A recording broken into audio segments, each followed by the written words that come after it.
Sadesh, I will name you.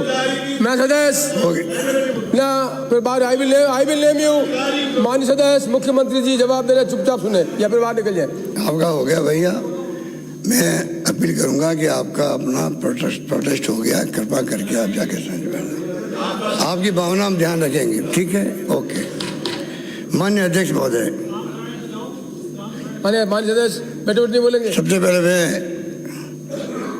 माननीय सदन के पक्ष विपक्ष के तमाम साथियों का आभारी हूं जिन्होंने राज्यपाल महोदय के अभिभाषण पर अपने विचार व्यक्त किए। अभी मैं देख रहा था उस दिन राज्यपाल महोदय को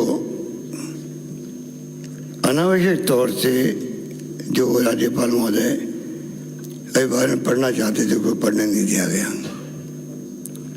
कोई मुद्दा नहीं था और मैंने देखा उस दिन कि एक खाली कैलाश मेघवाल जो माननीय सदस्य वो और एक सतीश पूनियारी जो इनके अध्यक्ष थे वो अकेले खड़े रहे और हमारे नेता प्रतिपक्ष ने सबको गुमराह करके यहाँ लाए बैल के अंदर और यहाँ पर उनके अभिभाषण को बोलने नहीं दिया गया। इसकी मैं निंदा करता हूँ और निंदा करता हूँ। उसका कारण है, अध्यक्ष महोदय का कारण भी है, 4 साल की उपलब्धि हमारी जो है वो देश राजस्थान के इतिहास में दर्ज हो गई है। 4 साल की उपलब्धि।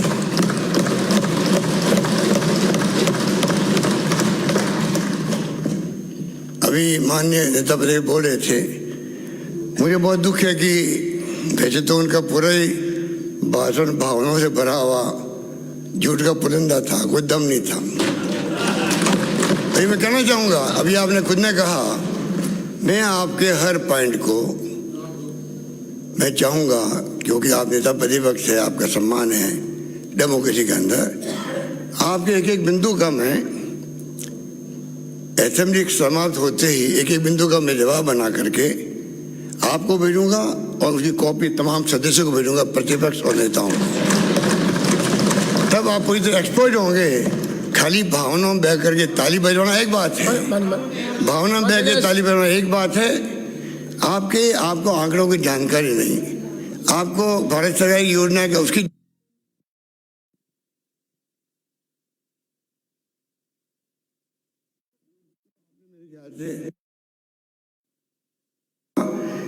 कि हमारे जो है हिंदुस्तान के अंदर तमाम जाति धर्म वर्गों को साथ लेके प्रधानमंत्री चल रहे हैं, एनडीए गवर्नमेंट चल रही है। इससे बड़ा झूठ तो कोई हो ही नहीं सकता है। हमारा मुद्दा ये है, हमारी पार्टी का, राहुल गांधी का जो भारत जोड़ो अभियान क्या है, ये तो है कि देश में शांति भाईचारा प्यार मोहब्बत रहे। ये तो हमारी सोच है। हमारी सोच है देश में बंटवारा की तरह की भावना नहीं बने, सब हिंदू मुस्लिम सिख ईसाई फारसी जनता एक रहे। मुझे इसका जवाब देंगे नेता प्रतिपक्ष, एक भी मेंबर मुस्लिम ना लोकसभा के अंदर है बीजेपी का, ना राज्यसभा के अंदर है, ना यूपी के अंदर है। किस डेमोक्रेसी की बात करते हैं आप लोग? किस डेमोक्रेसी की बात करते हैं? आपकी डेमोक्रेसी सोच है एक धर्म इतना बड़ा धर्म 20% आबादी जिसकी हो, आपकी पार्टी ने एक टिकट नहीं दिया, ना लोकसभा में, ना यूपी के अंदर, ना ने दिया राज्यसभा के अंदर। किस मुंह से बात करते हैं? हम सबको साथ लेकर चलने वाली बात करते हैं। इसकी बनेगी सरकार की, चाहे राज्य की हो चाहे केंद्र की हो, सबके लिए बनती है, सबके लिए बनती है। आप क्या कहना चाहते हैं? इसलिए मैं कहना चाहूँगा, अभी तो आपके कोई चुनाव आ रहे हैं, आप सबको अपने नंबर बढ़ा रहे हैं हाईकमांड के सामने। आप पिछले 2 साल के हो चुके हैं और 75 के बाद में आपकी पार्टी सोचती है कि वो शिफ्ट कर देती है। तो आपकी आज जो मैं भाषण सुन रहा था, मुझे लगा कि आप मोदी जी को इम्प्रेस करने के लिए बोल रहे हो। कोई दम नहीं आपके भाषण के अंदर। किस रूप में आप बोल रहे थे?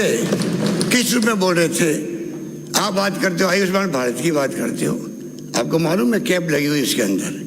आपको मालूम है खाली 19% लोगों को राजस्थान के अंदर उसकी हम स्कीम लेके आए। अगर या आपकी भामाशाह योजना थी, ताली बजवा दी आपने। हिंदुस्तान में सबसे पहला काम हमने किया, क्या किया? 19% लोगों को दे रहे थे बीमा खाली 19% लोगों को दे रहे थे। आपको मालूम आयुष्मान भामाशाह के अंदर और इसमें चीनी योजनाओं कितना बड़ा फर्क है।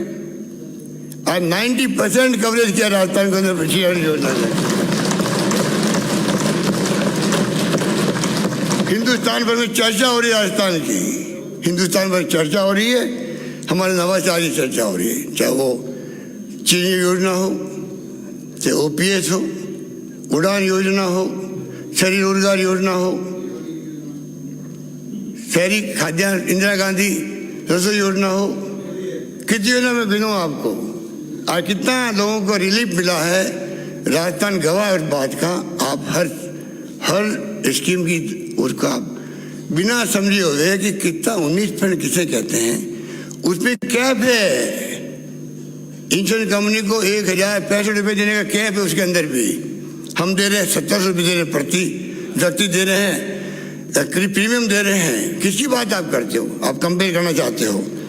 तो मैं कहना चाहूँगा आपको कि आप इतना आपने खूब देख लिया, 4 साल निकाल दिया आपने, क्या निभाई उपयोगी भूमिका आपने, जन आक्रोश रैली निकाली आपने। मैं पूछना चाहूँगा आपको, जन आक्रोश योजना निकाली, यात्रा निकाली, कहीं आपको जन दिखा? कहीं आपको आक्रोश दिखा? दिखा कहीं आपको? आपकी धज्जियाँ उड़ गई, आपकी धज्जियाँ उड़ गई ना। अच्छा बैठो प्लीज ना नहीं बोलेंगे ना, ना जन था ना आक्रोश था, ना जन था ना आक्रोश था। पूछ रहे थे आक्रोश किस बात का है, ये तो बताओ। हम तो संतुष्ट हैं। एक के बाद एक शिक्षा के ऊपर, स्वास्थ्य के ऊपर शानदार पानी की योजना है, बिजली की योजना बन रही है, सड़कें शानदार बन रही है, घर के पेंशन मिल रही, 1 करोड़ लोगों को पेंशन हम दे रहे हैं, 1 करोड़ लोगों को। सोशल सिक्योरिटी हमारी थीम के अंदर है। आप बात कर रहे हो, किसान खुश है, अलग बजट पेश किया उनके लिए, अलग बजट पेश किया। कितने राज्यों ने किया देश के अंदर, डबल कर दिया हमने उनका एलोकेशन, डबल कर दिया। आप कह रहे थे अभी 833 रुपये दिए वसुंधरा जी ने, आप बड़े गिना रहे थे। अरे 833 रुपये दिए क्या? कोड ऑफ कंडक्ट लगने के 4 दिन पहले, बैक डेट के अंदर वो भी कोड ऑफ कंडक्ट लग चुका था। 4 दिन पहले पेट लगा करके बैक डेट के अंदर 833 रुपये घोषणा कर दी, बिना बजट के कर दी गई। हमारी सरकार आई, बाकायदा हमने साल में लगाया होगा, बजट में प्रोविजन किया, 1000 रुपये दिए प्रति किसान। आज 9 लाख किसानों को लगभग जो है जीरो बिल आ रहा है, जीरो बिल आ रहा है। किसकी बात करते हैं? पूरे सदन के मालूम है किस प्रकार से किया। वो भुगतान भी हम लोग कर रहे हैं। कर्जा माफ हमने किया 22 लाख किसानों का, 14,000 रुपये हमारे उस पर खर्च हुए, 6,000 आपका था उसके अंदर। आपने 50,000 तक किया, बाद में कल घोषणा करी, हमारे ऊपर डाल दिया, हमें वो भी मंजूर किया। आपने भी कहा राष्ट्रीयकृत बैंकों का, ठीक है, हमने लिखा उसके अंदर, हम आज भी उस पर काम है। आप अगर बड़े बड़े उद्योगपतियों के करोड़ों अरबों रुपए माफ कर सकते हो, NPA कर सकते हो, 1 टाइम सेटलमेंट कर सकते हो, तो क्या कारण है कि राजस्थान के अंदर उन किसानों का जिनसे हमने वादा किया है, आप उनका 1 टाइम सेटलमेंट करवा दीजिए, किसान का हिस्सा आएगा वो हम भरेंगे। आज भी हम इसे उठाएंगे।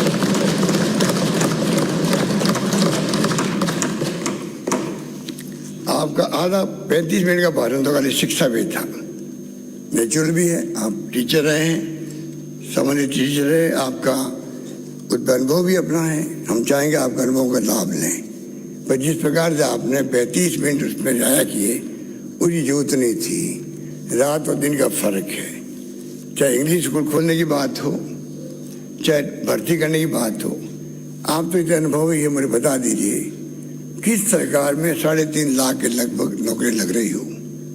हमने 1,17,000 नौकरी दे दी, 1,25,000 नौकरियां प्रोसेस के अंदर है, इंटरव्यू हो रहे हैं, एग्जाम हो रहे हैं, और 1 लाख को हमने घोषणा कर रखी है। तो मुझे बता दीजिए, आप जो आंकड़े दे रहे हो, इतने खाली, इतने खाली, इतने खाली, आपके पद में खाली नहीं रहे थे क्या? खाली हमें दे रहते हैं, बढ़ने की प्रक्रिया होती है। आपने खुद ने स्वीकार किया हमने ट्रांसपोर्ट फ्री किया, खाली ट्रांसपोर्ट फ्री नहीं किया, हम लोगों ने बाकायदा जिला कलेक्टरों को कह कर के, जिसको आपने भी हिंट दिया था कि जनता ने साथ दिया, मैं मानता हूँ, हमने खुद ने तय किया खाली रोडवेज में नहीं, प्राइवेट बसों के भी हम देंगे। करीब 26 लाख हमारे अभ्यर्थी थे, 26 लाख अभ्यर्थी थे। कहाँ रुकेंगे रात को, कहाँ खाना खाएंगे, हमने व्यवस्था करी कलेक्टरों क्या करके। आप लोगों ने उसमें सेव किया होगा, सबने खाना भी मिला उनको, रहने की व्यवस्था भी करी। पेपर लीक हो गया, पेपर लीक हो गया। पेपर लीक तो वैसे हर राज्य में हो रहे हैं, वो अलग बात है। आप कहेंगे कि वहाँ हो रहे थे, होना जरूरी है क्या? मैं मानता हूँ आपकी बात को, पर मैं कहना चाहूँगा आपको, पेपर लीक हो रहे हैं, और पेपर लीक तो हो रहे हैं गुजरात में, बिहार में, आंध्र प्रदेश में, उत्तराखंड में, पश्चिम बंगाल में, उत्तर प्रदेश में, हिमाचल प्रदेश, सब जगह हुए। और आपके वक्त में 13 बार पेपर लीक हुए। हमने पहला राज्य राजस्थान है जिसने हमने उन लोगों को जेल के सिकने में बंद किया है, वो राजस्थान राज्य है। हमने उनकी बिल्डिंग को ध्वस्त किया है। हमने इसी असेंबली के अंदर कानून पास किया है। हमने बरकरार की नौकरियों से किस राज्य ने किया, बता दीजिए आप। आपके वक्त में तो आपको शायद मालूम हो, गृहमंत्री थे आप, 80 लोग आपके सब इंस्पेक्टर के अंदर पेपर आउट हो गया, नौकरी में चले गए। बताइए आप, नौकरी में चले गए, उस पर भी पेश कटिंग मेरे पास में 14 की है। 80 लोग चले गए नौकरी के अंदर, फर्जी पेपर आउट होने के बाद में पढ़ करके।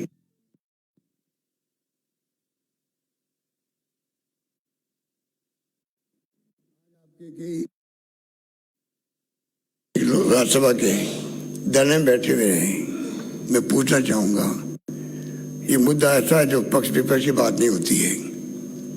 ये मुद्दा ऐसा है, राष्ट्रव्यापी समस्या है, कैसे हम उसको हल करें। हम जो सुझाव देंगे हम मानेंगे उसको। हम चाहेंगे अभ्यर्थी का भविष्य पढ़ता है, कोचिंग करता है, पैसा खर्च होता है, व्यर्थ नहीं जाना चाहिए। पर जिस प्रकार से पेपर आउट हो रहे हैं, सरकार की तरफ से, एसओजी की तरफ से कोई कमी रही हो, उसकी आप हमें बताएं, हम उसको दूर करेंगे। इतना बड़ा इश्यू है। आज ऐसा वक्त बदल गया कि हमारे कुछ साथी तो बेरोजगारों को लेकर के आंदोलन करने लग जाते हैं, नौकरी देने के लिए भड़काते हैं। वो कब पढ़ाई करेंगे? सड़कों पे अगर आएंगे वो लोग तो पढ़ाई कब करेंगे? वो लोग बच्चे कब पढ़ाई करेंगे? बच्चों को तो कोई नेता मिलना चाहिए, वो शुरू हो जाते हैं। यही स्थिति राजस्थान बनी है। नेता हमारे राज्यसभा के मेंबर पार्लियामेंट लेके बैठे हुए हैं धरने में लोगों को। क्या तुक है? सरकार ने कोई कमी रखी है? सीबीआई क्या कर लेगी जांच करके? सीबीआई ने कोई जांच पहले भी की है क्या? कितने राज्यों में सीबीआई जांच दी गई है? और तो और यूपी के अंदर तो जो एजेंसी ने मना कर दिया कि हम तो पेपर हाथ नहीं लगाएंगे, पेपर लेंगे ही नहीं, हम तो एग्जाम नहीं कर पाएंगे। ऐसी स्थिति में हम चल रहे हैं। हम चाहेंगे कि इस पे पक्ष विपक्ष सब मिलकर के तय करें कैसे हमें चाहे कमेटी बनाना पड़े। अध्यक्ष महोदय, आपकी भी इच्छा थी कमेटी बने, कुछ भी बने, हमें मंजूर है, पर किसी भी कीमत पर पेपर आउट नहीं होने चाहिए। ये हमारा सुनिश्चित दृढ़ निश्चय है। उसको हम चाहेंगे कि हम उसको आपको बताएं कि भविष्य में पेपर लीक नहीं हो, इसमें हम आप सबका सहयोग चाहेंगे। अध्यक्ष महोदय, हमारी सरकार के कामों से इतने बौखलाए हुए हमारे नेता प्रतिपक्ष भी और तमाम साथी, क्योंकि इनकी लगातार जो परफॉर्मेंस है स्टेट गवर्नमेंट की, वो तारीफ काबिल है। कोरोना के बावजूद भी आपने कोरोना की तारीफ नहीं करी। अरे केरला के अंदर तो हम हिंदुस्तान में नंबर 1 है कोरोना के मैनेजमेंट के अंदर। हमें आप सबका सहयोग मिला, उसके अंदर धर्म गुरुओं का मिला, आम जनता का मिला। आपको याद है, मैंने 200 मेंबर पार्लियामेंट से बात करी थी उस वक्त। मुझे गर्व है, सबने साथ दिया। परफॉर्मेंस बीडोड़ा मॉडल पूरे देश दुनिया में चला गया। वह क्या हुआ उसके बाद में? उसके लिए आपके मुंह से एक तारीफ एक शब्द नहीं आया। केरल के अंदर तो सरकार रिपीट इसलिए हो गई कि वहाँ का कोरोना मैनेजमेंट भी अच्छा शानदार रहा उनके हिसाब से। हम उनसे कम नहीं हैं, हम उम्मीद करते हैं कि जो केरल में हुआ वही राजस्थान में होगा, सरकार रिपीट हमारी होगी। कोरोना के मैनेजमेंट में हमारे गेम चेंजर होगा, आप देखेंगे। कोई कम मेहनत नहीं की हम लोगों ने, किस प्रकार मैनेजमेंट किया, डॉक्टर जानते, नर्सेज जानती है, रास्ता के लोग जानते, जो तकलीफ में आए थे, ऑक्सीजन की कमी नहीं आने दी हम लोगों ने, इतना दबाव रखा हमने केंद्र सरकार पे भी। अध्यक्ष महोदय, माननीय सदस्यों को जानकर प्रसन्नता होगी और गर्व होगा, आज इन सब स्थिति के बावजूद भी आर्थिक स्थिति सुधरती जा रही है, उसके कारण आज हम देश के अंदर जीडीपी के अंदर नंबर 2 पे आ गए हैं। नंबर 1 आंध्र प्रदेश 11.4% और नंबर 2 राजस्थान है देश के अंदर, मैं गर्व से कह सकता हूँ 11.04%, जबकि आपके शासन के अंदर 18-19 के अंदर आप लोग 2.37 पे आ गए थे, जीडीपी में 2.37 पे आ गए थे। उसके बाद में कोरोना भी आ गया, आर्थिक हालात भी बदल गए, उसके बावजूद हमें अभी 11.04% आर्थिक विकास दर हमारी रही है। इसको तो आप मानेंगे नहीं मानेंगे इस बात को। हमने घोषणा पत्र के 80% वादे पूरे किए हैं, 20% प्रगतिरत थे, 94% बड़े घोषणाओं की स्वीकृति जारी कर दी हम लोगों ने। और अगर हम देखें अध्यक्ष महोदय, पॉलिटिकल दृष्टिकोण से भी तो आप पाएंगे कि जो भी चुनाव हो रहे हैं राजस्थान के अंदर, आपके वक्त में तो जब सरकार आपकी थी 8 बाई इलेक्शन में 6 चुनाव हारे थे, याद है आपको। और अभी हमारे वक्त में 9 चुनाव में 7 चुनाव जीते हैं। बीजेपी की एक जगह जमान जब्त हो गई है, एक जगह 3rd नंबर पे रहे हुए, मत भूलो आप लोग। जनता माई बाप होती है, कुछ सोच के हमें जिताया होगा और कुछ सोच के आपकी जमान जब्त कर रही होगी, ये आप दिमाग में रखें। अध्यक्ष महोदय,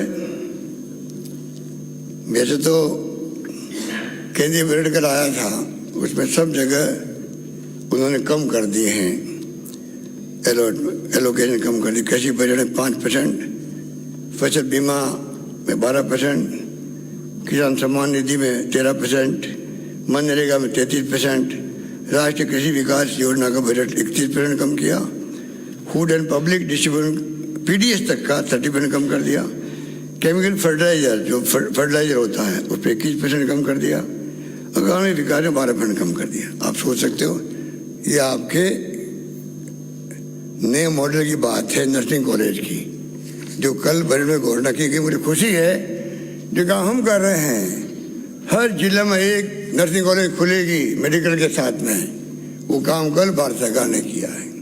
मुझे खुशी है कोरोना के अंदर भी जो जो एसओपी हमने जारी करी थी राजस्थान के अंदर, हमारे गृह मंत्रालय ने उसी एसओपी के 90% कैसे लेकर के भारत सरकार एसओपी जारी करती थी, वो वक्त था हमारा, हम भूल नहीं सकते हैं।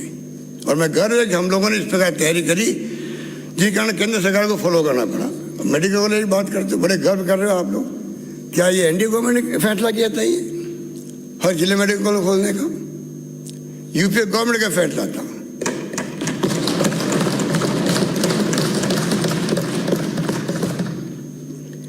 सात जगह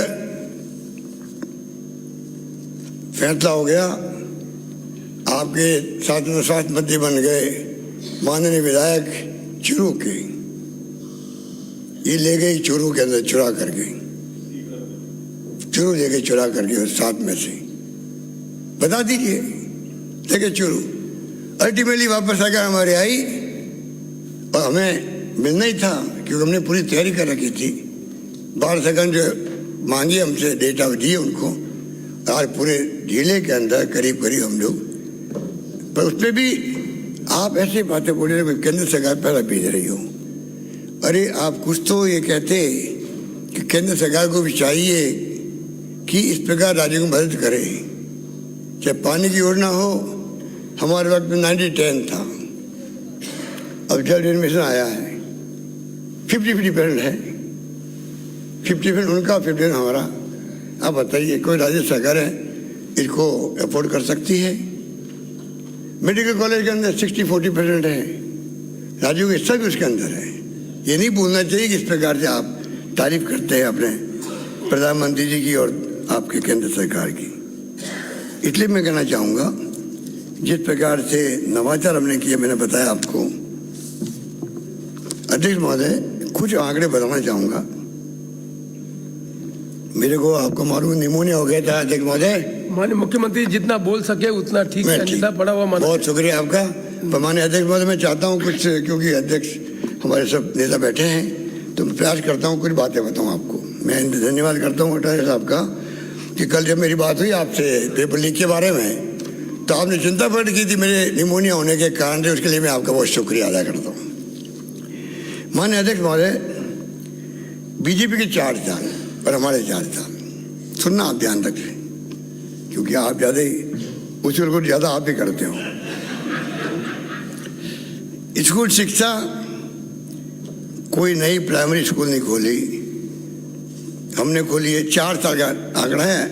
नेता प्रतिपक्ष महोदय, आपको मैं विशेष करना चाहूँगा कि आप जरा इसको गौर से सुनना।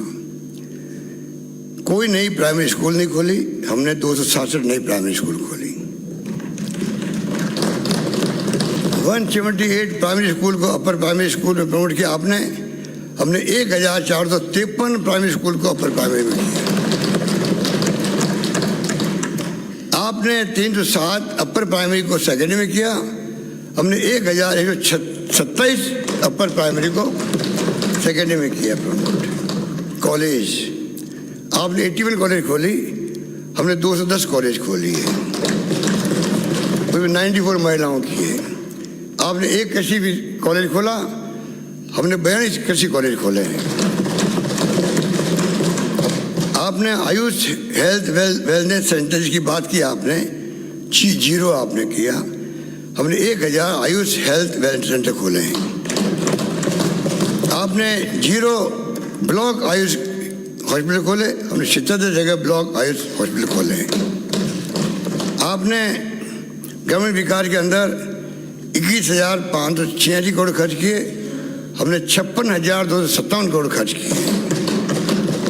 आपने 76,816 सेल्फ हेल्प ग्रुप बनाए, हमने 1,85,657 सेल्फ हेल्प ग्रुप बनाए। मनरेगा में आपने 16,792 करोड़ खर्च किए, हमने 36,601 करोड़ खर्च किए।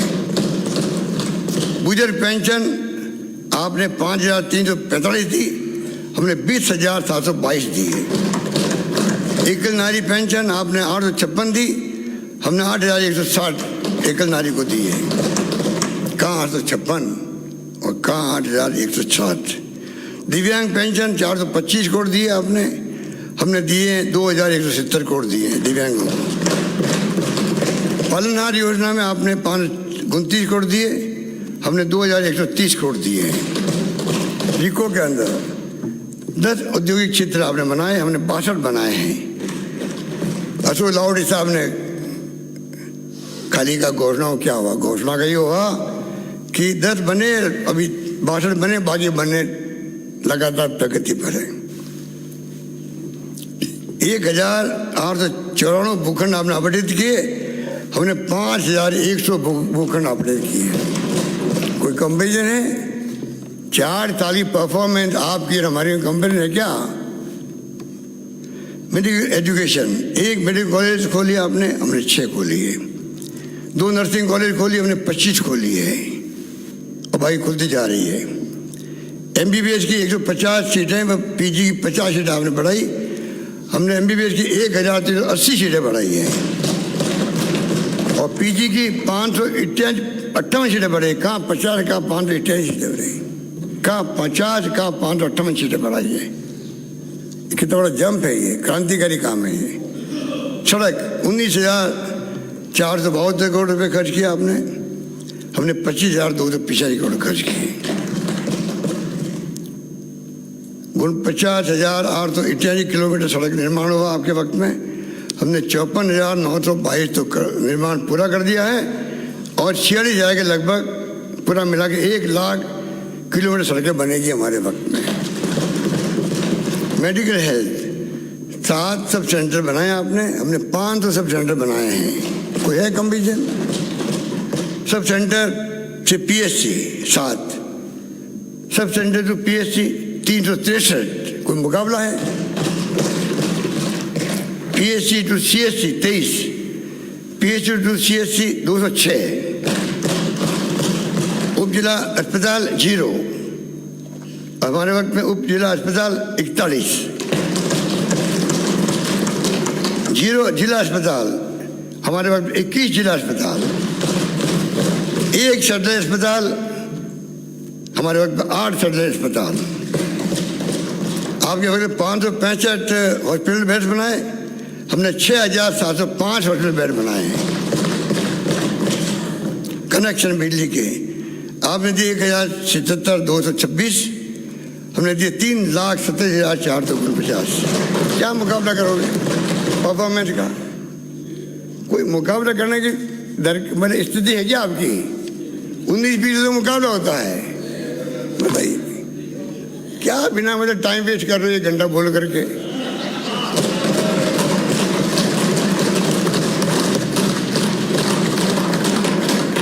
जवाब भी दूंगा मैं आपको। जो आप बोले हो ना उनको मैं बहुत सुन रहा था, क्योंकि आपकी एक ही खासियत है, आपकी खासियत है आप भावना में भावुक होकर बोलते हो।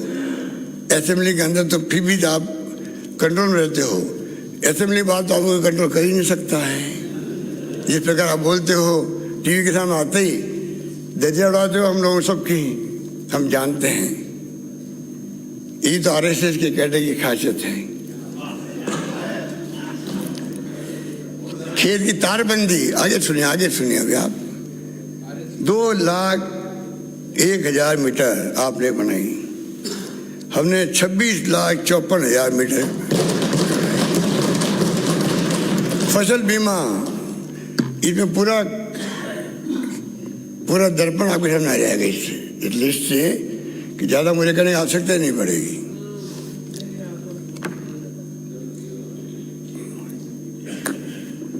फसल बीमा 5,822 करोड़ 4 साल के अंदर। हमारे वक्त में ज्ञान चंपाई जी ने इस बारे में बात कर दी। हमारे वक्त में 18,177 करोड़। बताइए तो मुकाबला है क्या? बोले जा रहे हो। कृषि बिजली अनुदान आपने दिया 31,940 करोड़, हमने दिया 60,754 करोड़ दिया किसानों को बिजली का। INP इम्पोर्टेंट कैनाल है हमारी, आपके वक्त में लगभग 0 रीलाइनिंग हुई थी, हमने 108 किलोमीटर रीलाइनिंग पंजाब में राजस्थान में करी है। सरहिंद फीडर 0 लाइनिंग, हमने 84 किलोमीटर रीलाइनिंग करी है। नए ADM ऑफिस कोई नहीं खोला आपने, हमने 7 खोले हैं। SDO ऑफिस कोई नहीं खोला आपने, हमने 27 खोले हैं। नए तहसील आपने 17 खोले, हमने 61 खोले हैं। उप तहसील 4 खोले, हमने 74 खोले हैं। नए राजस्व ग्राम 435 बनाए, हमने 931 बनाए हैं। अध्यक्ष महोदय, पेपर लीक का मामला बहुत गंभीर है। मैं फिर कहना चाहूँगा, अपील करूँगा, जिस प्रकार से ये एक ऐसी गैंग बन चुके हैं पूरे देश के अंदर, आर्मी के अंदर, DRDO के अंदर, राजस्थान हाईकोर्ट के अंदर 2 महीने पहले हो गया, और कल गुजरात में हो गया परसों। क्या वहाँ पे बच्चे आए सड़कों पे, कोई सोच नहीं सकता। ये चिंता का विषय होना चाहिए। इस पर सुझाव देने वाली बात करें, किस प्रकार से इनसे निपटें। मैंने पहले भी कहा हम पूरी तरह आपके साथ हैं, जो भी सुझाव देंगे उनको हम लोग चाहेंगे कि हम सब मिलकर के इसके ऊपर कोई ऐसी स्थिति पैदा करें जिससे कि ये भविष्य में पैदा स्थिति नहीं बने। अध्यक्ष महोदय, ये मैं वापस बताना चाहूँगा, क्योंकि हेल्थ सेंटर हमारे लिए टॉप प्रायोरिटी का है। आपने कह दिया कि आपने दवाइयों की तारीफ तो करी, तो बाकी आपने जो आलोचना करी है मैं उसको अस्वीकार करता हूँ आपकी आलोचनाओं को, कि पूरे कंट्री में अभी जो है OPS के बाद में चिरंजीवी योजना की चर्चा है। आप कृपा करके, आप 25 लोकसभा मेंबर हैं, जाके कभी मिलिएगा 2 बातों के लिए। ये तो प्रधानमंत्री जी आ रहे हैं, अध्यक्ष महोदय 2 में आ रहे, मैंने सुना है। इससे अच्छा मौका नहीं आएगा। या तो अपन सब चलें दिल्ली पीएमओ के अंदर, पीएम हाउस के अंदर, प्रधानमंत्री निवास पे जाके मिलें, कुछ चाय वे पिलाएंगे तो चाय पी लेंगे, साथ में अपनी उनको वादा याद दिलाएंगे ERCP का।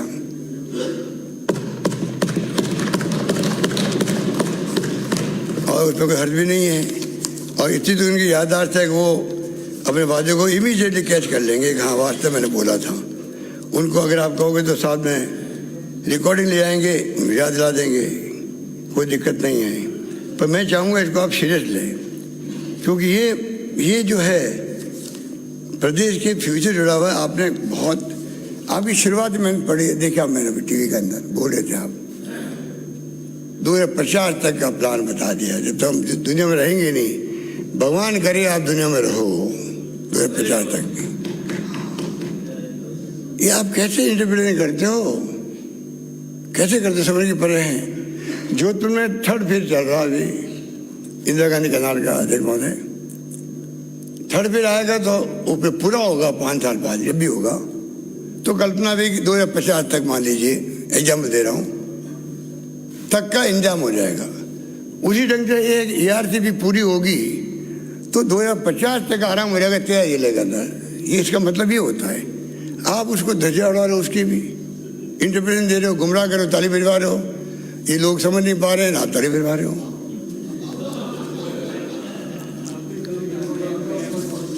तो ऐसी ताली मत बजाओ भाई, आप हमें तो कटाक्ष करते हो, ताली बजवा दी, ताली।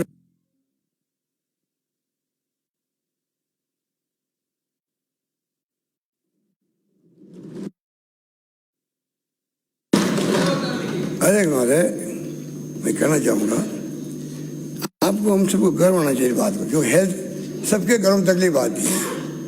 ये ऐसा मुद्दा है अध्यक्ष महोदय, शिक्षा और स्वास्थ्य। आप भी अग्री करेंगे माननीय नेता प्रतिपक्ष, शिक्षा स्वास्थ्य बड़े बड़े मुद्दे हैं देश, हर व्यक्ति के लिए। शिक्षा में हमने बहुत गरीब का काम किया है, टीचर्स नहीं है, कमी रही है, हम भी दुखी हैं, आप भी दुखी रहे। बाढ़ में, जैसलमेर में क्या स्थिति बनती है हम जानते हैं, हम भी दुखी, बहुत दुखी हैं। पर दुख को खाली शिफ्ट मत करो, ये अपने बारे में मत लो, हम सबको बांटो उसको, दुख। हम आपके साथ में हैं। आज स्कूल में टीचर नहीं होते हैं, यूनिवर्सिटी में टीचर नहीं होते हैं। कौन सरकार नहीं चाहेगी, हर सरकार में स्थिति बनी हुई है। कुछ कॉमन बातें हैं जो मिलकर बात कर सकते हैं, निपटा सकते हैं। तो जो अच्छे काम हो रहे हैं, घर होना चाहिए पूरे प्रदेशवासियों को। आज प्रदेश का एक MLA साहब ने मुझे कहा, एक्स MLA साहब ने, जब मैंने पहली बार दवाएं फ्री के अध्यक्ष महोदय, तो 13 के अंदर, 12 के अंदर, तो कैसा अब लड़कियां बच जाएगी। तो मैं समझा नहीं उनकी बात को। उसने कहा साहब कि, मैं कहा क्या मतलब, कि साहब गाँव में जब बच्चा बीमार पड़ता लड़का, तो बाप ऊंचा के ले आता है अस्पताल, लड़की बीमार पड़ती है उसको ले आते नहीं, भाई ठीक हो जाएगी, चाहे मरो तो मरो। अब जो आप दवाई फ्री की, तो अब जाके लोग जाएंगे अस्पताल में। आप मर्म समझ लीजिएगा, वो मर्म सामने रख के मैं बात कर रहा हूँ आपसे। आज जो कुछ हमने किया है, ये इतिहास बन चुका है, देश के अंदर इतिहास बन चुका है। अब मोदी जी को कहते हैं आगे आइए, आगे आइए 2 कामों के लिए। एक तो सोशल सिक्योरिटी एक्ट बनाओ भारत सरकार के अंदर, केंद्र में, जो डॉक्टर मनमोहन सिंह जी ने सोनिया गांधी जी को बना था। Right to information, right to education, Mahatma Gandhi NREGA, food security act, 2 रुपये किलो गेहूँ, 3 रुपये किलो चावल। उसी प्रकार से कानून बने देश के अंदर, पूरे मुल्क में एक समान, बुजुर्गों को, बूढ़े मजदूरों को, दिव्यांगों को, एकल नारी को, इन सब के लिए पेंशन का एक्ट बने पार्लियामेंट के अंदर। सरकार कोई आओ जाओ, जैसा भी उनको मानना पड़ रहा है, नरेगा को भी, RTE को मानना पड़ रहा है भारत सरकार को, फूड सिक्योरिटी एक्ट को मानना पड़ रहा है। सरकार ये बदल गई हमारी, यूपी आ गई, NDA आ गई। ऐसा कानून बनाओ मोदी जी, जो कि पूरे कंट्री में दुनिया के विकसित राष्ट्रों की तरह वक्त आ गया। आप भी विश्व गुरु बनने की बात कर रहे हो, वो तब बनेंगे ना, तब कम से कम वो मिनिमम रिक्वायरमेंट जिंदा रहने की, मिनिमम रिक्वायरमेंट जिंदा रहने की, वो तो कम से कम मिले उसको, मजदूर को भी। बुढ़ापे के अंदर वो अपना काम नहीं कर सकता, तो घर बैठे उसको वीकली पैसा मिले। इस प्रकार से क्यों नहीं हम लोग कानून बनाए, ये मैं उनसे अपील करता हूँ। और मैं कहना चाहूँगा हमने हेल्थ सेक्टर में 7% बजट रखा है। 10,000 करोड़ का डबल कर दिया, 20,000 कर दिया। यूनिवर्सल हेल्थ केयर हमारा सपना है। राइट टू हेल्थ बिल लेके आए हैं। मैं उम्मीद करता हूँ अध्यक्ष महोदय आपके हस्तक्षेप से जल्दी पास होगा। आज हमने 31 लाख लाभार्थी चिरंजीवी के अंदर, खाली आईपीडी कह रहा हूँ आपको, ओपीडी में तो करोड़ों से ऊपर हो गए हैं। आईपीडी के अंदर भी प्राइवेट सेक्टर और गवर्नमेंट मिलाकर 31 लाख लाभार्थी हो चुके हैं। इंश्योरेंस कवरेज में आपको नेता प्रतिनिधि महोदय आपका ध्यान विशेष आग्रह करना चाहूँगा। जब मैंने कहा कि आप बिना जानकारी के बोलते रहते हैं, क्यों मैंने कहा इंश्योरेंस कवरेज 15-16 में आपके 19% थी भामाशाह की, 19%, आज 90% मैंने कहा आपको। यूपी में 16% आज भी, यूपी में सुनिएगा आप, महाराष्ट्र में 22% है, पंजाब में 25% है, हरियाणा के अंदर 26% है, मध्य प्रदेश में 38% है, गुजरात में 44% है, हमारे 90% हमने कर दिए।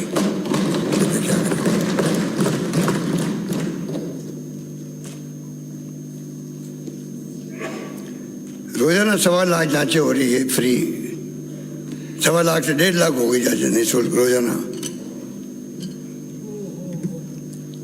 सभी जिलों में नर्सिंग कॉलेज बना रहे हैं। और अध्यक्ष महोदय आपके आगे खुशी होगी कि ये जो MMR IMR, आप तो हेल्थ मिनिस्टर रहे हैं, आप समझ सकते हैं इसका महत्व क्या है। वो पीकू निकू के क्या महत्व आप समझ सकते हैं, हेल्थ मिनिस्टर रहे हैं। कोटा में हमारी बदनामी हुई थी, वो भी आपको मालूम है। आज निकू पीकू सब बढ़ गए हैं संख्या, वो स्थिति नहीं रहेगी अब राजस्थान के अंदर। कोरोना ने और ज़्यादा बढ़वा दिया उन सबको। पर मैं कहना चाहूँगा आपको इम्पोर्टेंट बात है, MMR जो 98 के अंदर 501 था, मदर मोर्टेलिटी रेट, मरने वाली माताओं का 501 से अब 113 पे आ गए हम लोग। हमें गर्व होना चाहिए। उसमें आपकी सरकार भी थी, हमारी सरकार भी थी, जो 98 से मैं बात कर रहा हूँ। और पिछले 2 वर्ष में हमें गर्व है, हमने 28% कम किया। और इन 2 वर्षों के अंदर IMR इनफैक्ट मोर्टेलिटी रेट वो 81 के अंदर 98 के अंदर 81 थी, आज वो 32 पे आ गई। इस बात का मैं गर्व होना चाहिए। और निकू पिकू की संख्या हमने 4 गुना बढ़ा दी है। और खुशी की बात यह है कि प्रसव जो है, आज राजस्थान में प्रसव 95% प्रसव संस्था के होने लगे, अस्पताल होने लग गए। उसी से आपके IMR MMR में फर्क पड़ा है, आप समझ सकते हैं। राष्ट्रीय औसत से 7% ज़्यादा भी है। राजस्थान का प्रसव संस्थागत देश के स्तर से 7% ज़्यादा हमारा है। ये हमारे लिए बहुत खुशखबरी की बात होनी चाहिए। टीकाकरण हमारा पहले 15-16 आपके वक्त में 58 था, 58.8%, अब 81% है।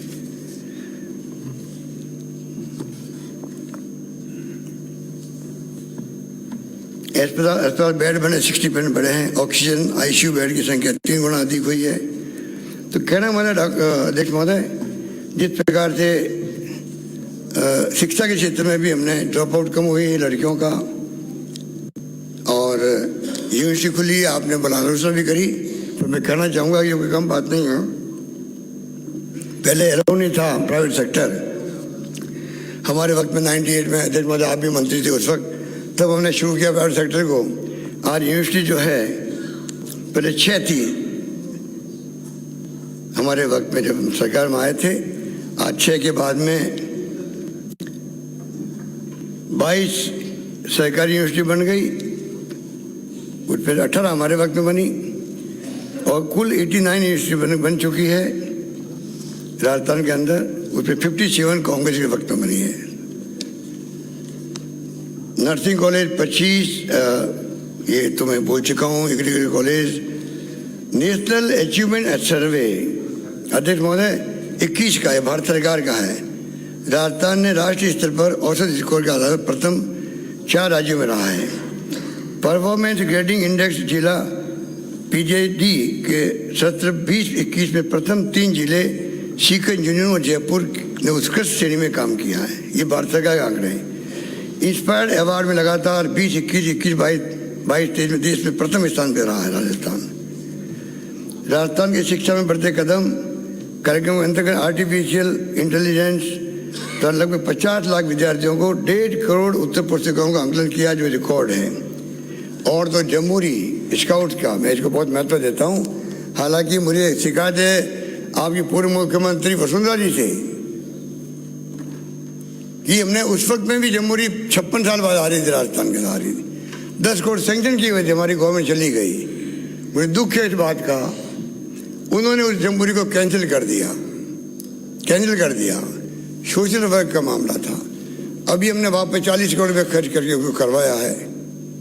राष्ट्रपति महोदय आइए वहाँ पर, राष्ट्रपति आते हैं वहाँ पर, प्रधानमंत्री आते हैं। हमने रिक्वेस्ट की मोदी जी से भी, प्रधानमंत्री महोदय से वहाँ नहीं पाए, पर आपके केंद्रीय मंत्री आए मिस्टर ठाकुर। कोई राजनीति नहीं की हम लोगों ने उसके अंदर, पर एक ऐसे अच्छे काम को भी वसुंधरा जी ने पता नहीं किसे सलाह दी। वो तो राजेंद्र राठौड़ साहब बहुत नजदीक थे उनके, उनकी सलाह हुई होगी। तो आप तो क्या जो भी है पता नहीं, तो आपके अंदरूनी मामला है।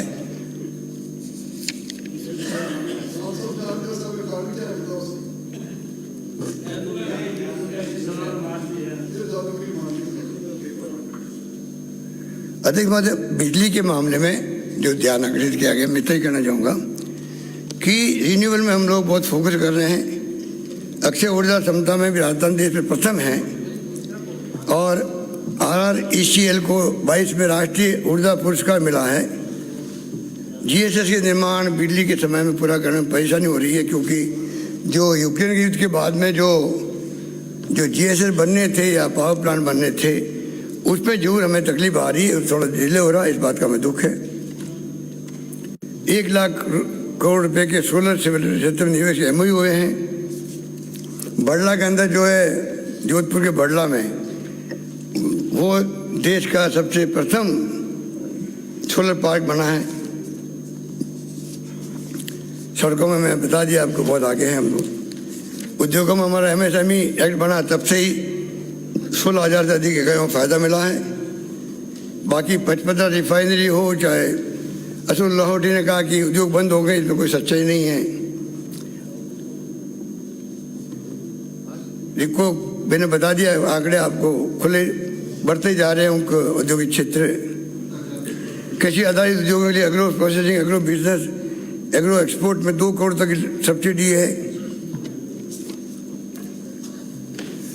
कृषि बजट हमने अलग पेश किया अध्यक्ष महोदय, अगली बार भी हम अलग बजट पेश करने जा रहे हैं कृषि का। कृषकों को मैंने बता दिया आपको कि किस प्रकार से 1000 रुपये हमने दिए उनको, और उसका 9 लाख करीब बिजली बिल कम हो गया। आम उपभोक्ताओं के लिए हमने 50 यूनिट फ्री की अध्यक्ष महोदय, उसके कारण से, और 150 और 300 का हमने स्लैब कम किया, उसके कारण से हर किसान को, हर उपभोक्ता को 9,000 करोड़ का फायदा मिला। और 50 यूनिट खत्म करने से 39 लाख लोगों को जीरो बिल आने लगे राजस्थान के अंदर। ये बात करना चाहूँगा।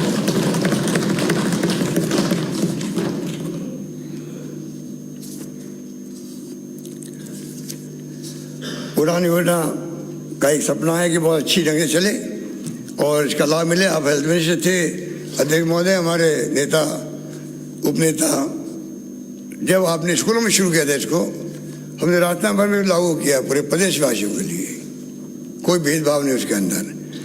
मैं चाहूँगा पक्ष विपक्ष इसमें सहयोग करे, गरीब परिवार तक बात पहुँचे, उसका लाभ पहुँचे। अमीर लोग अगर नैपकिन काम ले सकते हैं तो गरीब लोग क्यों नहीं ले सकते हैं? बांझ बन जाती है औरतें, बच्चे पैदा नहीं होते हैं, बार बार इन्फेक्शन होता है, कैंसर हो जाते हैं। ऐसे कामों में मैं समझता हूँ कि पक्ष विपक्ष सबको आगे आके इस पर रुचि देनी चाहिए, मेरा मानना है।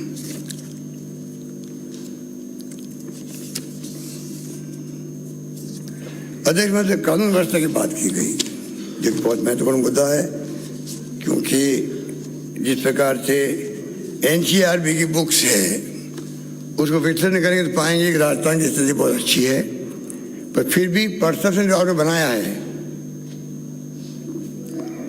उसका मैं आपको लाभ नहीं लेने दूंगा नेता प्रतिनिधि महोदय। परसेप्शन बनाना अलग बात है, सच्चाई दूसरी होती है। मैंने क्रांतिकारी काम किए है, सरकार बनते ही मैंने वो काम के लिए हिंदुस्तान में कहीं नहीं है। कोई कम बात नहीं है कि आप FIR को कंपल्सरी कर दो। अरे आप तो कर दो, भगवान जानता, आपको भगवान जानेगा। आपने हमारे ऊपर कह दिया, मैं आपको कह रहा हूँ, आप जाने, आपके अंतरात्मा जाने।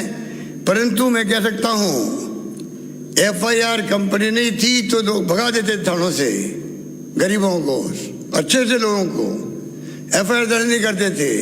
रेप हो गया कि परिवार के अंदर जिंदगी में तड़पता, FIR लॉन्च नहीं हो पाई मेरी, ना होगी। वो जब तक मरता नहीं आदमी तो परिवार रोता बेचारा कि मेरी बेटी के साथ रेप हो गया, मैं कुछ नहीं कर पाया। आज कम से कम हिम्मत होने लगी उसकी, हालांकि उसका दुरुपयोग हो रहा है। जो आज की तरह आपने ध्यान आकर्षित किया, कुछ फर्जी होने लग गए, मैं मानता हूँ इस बात को। ये भी आपने ठीक कहा, उनके खिलाफ कार्रवाई होनी चाहिए, वो कार्रवाई में हम कराएंगे। परंतु इतना बड़ा फैसला हुआ है, उसे क्या लाभ मिलेगा मैं बता के नहीं बताऊंगा आपको मैं किस प्रकार से।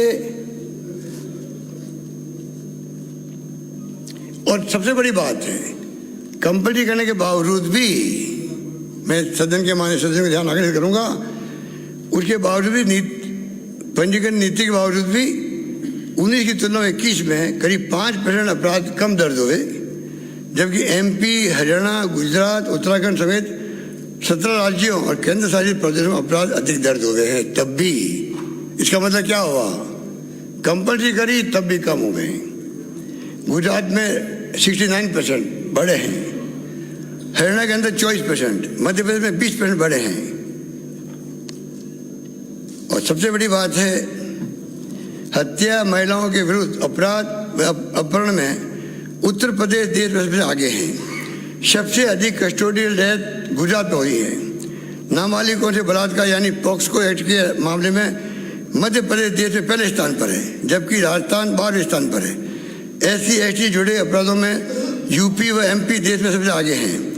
अनिवार्य पंजीकरण नीति का परिणाम है। माननीय अध्यक्ष महोदय, मैं नेता प्रतिपक्ष का और तमाम साथियों का ध्यान आकर्षित करना चाहूँगा। अनिवार्य पंजीकरण नीति के परिणाम है कि 17-18 में 33% FIR कोर्ट के माध्यम से CRPC 156(3) के तहत इस कार्य द्वारा दर्ज होती थी आपके वक्त में। अब कंपल्सरी करने के बाद में विश्वास हो गया लोगों को कि हमारी सुनवाई होगी। अब ये संख्या सिर्फ 13% रह गई है। इसको तो मानेंगे, अचीवमेंट मानेंगे। इनमें से अधिकांश सीटें सीधे कोर्ट में जाने वाली मुकदमों की शिकायत ही होती थी। ये हमारी सरकार द्वारा उठाए गए कदमों का नतीजा है कि 17-18 में बलात्कार के मामले में अनुसंधान 214 दिन लगते थे, अब सिर्फ 68 दिन लगते हैं। कितनी बड़ी उपलब्धि बताइए आप। कहाँ 214 दिन, लगभग एक साल, कहाँ 68 दिन हो जाती है। पॉस्को के अंदर अनुसंधान का औसत 18 में आपके वक्त में 232 दिन था, अब वो 66 दिन रह गए। क्या कहेंगे इसको आप, क्या कहेंगे?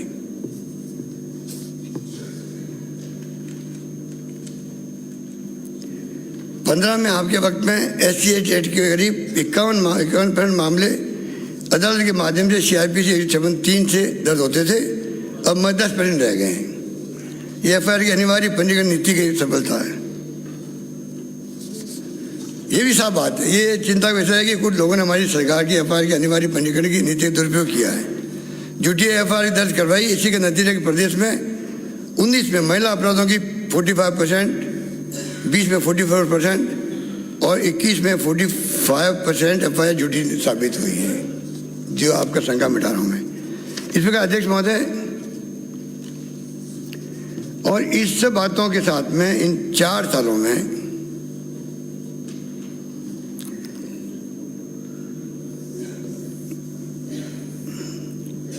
12 अपराधियों को फांसी की सजा, 450 से अधिक को आजीवन कारावास और 750 से अधिक को अन्य सजाएं हुई है। अध्यक्ष महोदय, मैं फिर कहना चाहूँगा लास्ट में कि ये हमारे लिए बहुत इम्पोर्टेंट मामला है। OPS का तो मैं आपको क्या कहूँ, प्रधानमंत्री जी को मैं समझता हूँ कि जो अभी अडानी साहब का जो शेयर डाउन हो रहा है देश के अंदर, पूरे देश में दुनिया में तेल का मर गया है।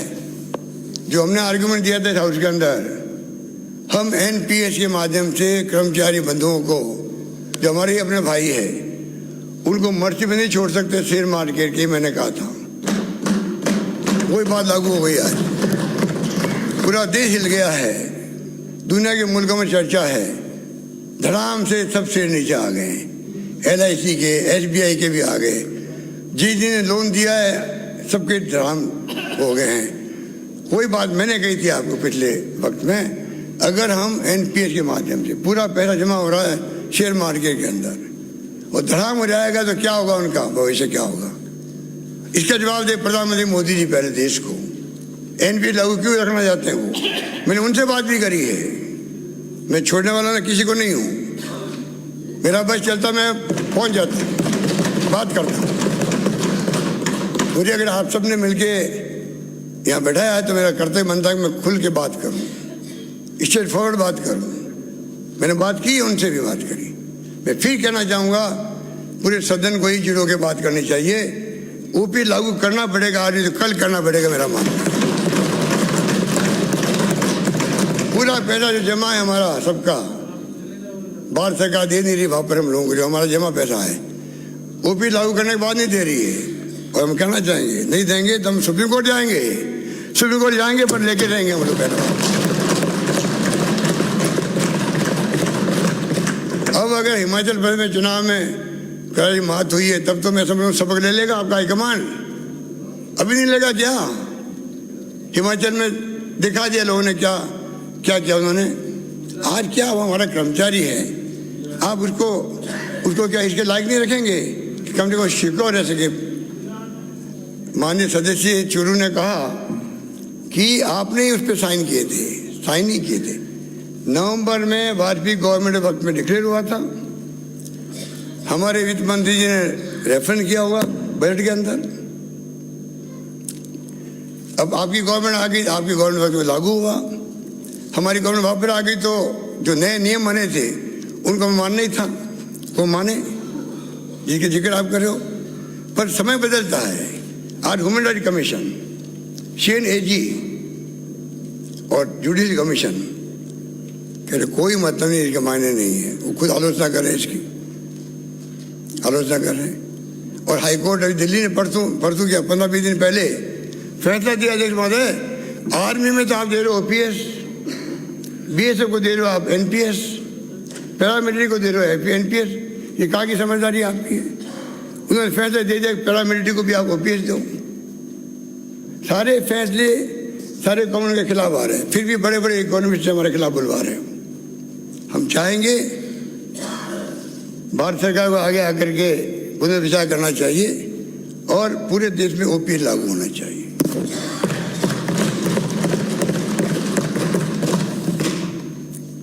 अध्यक्ष महोदय, अंत में कहना चाहूँगा, ये मौका मत चूको। दोरा बहुत नज़दीक है, 1 घंटे का रास्ता ही है। अगर आप दिल्ली नहीं तो यहाँ टाइम ले लीजिए, हम सब चलेंगे विपक्ष, वहाँ टेंट लगवा देंगे साइड में, या वो तो कोई लगा देगा। वहाँ मीटिंग करवा दीजिए हमारी प्रधानमंत्री जी से, ऐसा मौका कभी नहीं आएगा। 25 MP दिए राजधानी जनता ने आपको, ये मत भूलो, ये मौका आपके लिए है। अगर आप राष्ट्रीय परियोजना घोषित करवाएंगे, जो वादा किया था प्रधानमंत्री जी ने, वसुंधरा के वक्त में आपने खुद ने देखभाल करके वो प्रपोजल भेजा था वहाँ पर। ये 75-50 ये बातें करते हैं आपके मंत्री जी, वो पूरे राजस्थान गुमराह कर रहे हैं, गुमराह कर रहे हैं। उनसे कोई उम्मीद भी नहीं कर सकते हैं। वो संजीवनी उनके पीछे पड़ी हुई है, गरीब मर रहा बेचारा, बाड़मेर में, जोधपुर में, जगह जगह वो मर रहा बेचारा। अधिकांश तो सब कौमों के लोग हैं, क्या उनको चिंता नहीं होनी चाहिए? आंखों में आंसू आ गए। मेरे CM हाउस में आया अध्यक्ष महोदय, 70 साल 75 साल 80 साल के लोग, विश्वास नहीं होता है। 4 लाख 5 लाख 6 लाख, 1 2 3 लाख मामूली बात है। सबके डूब गए, सबके डूब गए। कैसे दिलवाओ आप उनको? उनके लोग जेल में बैठे हुए हैं, वो खुद अभियुक्त बन गए हैं, उनके परिवार के लोग अभियुक्त बन गए हैं, चिंता नहीं उनको। और यहाँ गुमराह कर रहे पब्लिक को लेकर के। इतना बड़ा पोर्टफोलियो दे दिया प्रधानमंत्री जी ने ऐसे आदमी को। मैं कहना चाहूँगा, ये योजना अभी मौका हमारे लिए है, वहाँ चलें या जाएं और जाके समझाएं उनको कि 16 योजनाएं हैं परियोजना देश के अंदर, एक में क्या फर्क पड़ता है आपके? क्या फर्क पड़ने वाला है? आपने अभी चुनाव आए यूपी के, तो आपने बाकी कैन भेदभाव योजना को कर दिया, राष्ट्रीय परियोजना कर दी, घोषित कर दी। कृपा करके पक्ष विपक्ष हम सब मिल करके, हमारी परंपरा के अच्छी रही है अध्यक्ष महोदय, कुछ भी कह दें फिर भी राजस्थान में पक्ष विपक्ष के अपना एक अलग हो रहा है, अलग शालीनता रही है, अलग ढंग से व्यवहार रहे, व्यक्तिगत व्यवहार की कोई कमी नहीं है, उनकी निभाते हुए हम लोग राजस्थान के फ्यूचर को ध्यान रखते हुए, कहने को बहुत सारी बातों में जवाब दे सकता हूँ, तो वैसे तो टाइम बहुत ज़्यादा हो गया, इसलिए मैं कहना चाहूँगा कि कृपा करके कॉमन मुद्दों में हम लोग साथ मिलकर चलें। बाकी अध्यक्ष महोदय, मैं अपील करूँगा आपसे, आपके माध्यम से माननीय सदस्यों से, कि जो राज्यपाल महोदय का अभिभाषण है उनको पास करें। धन्यवाद।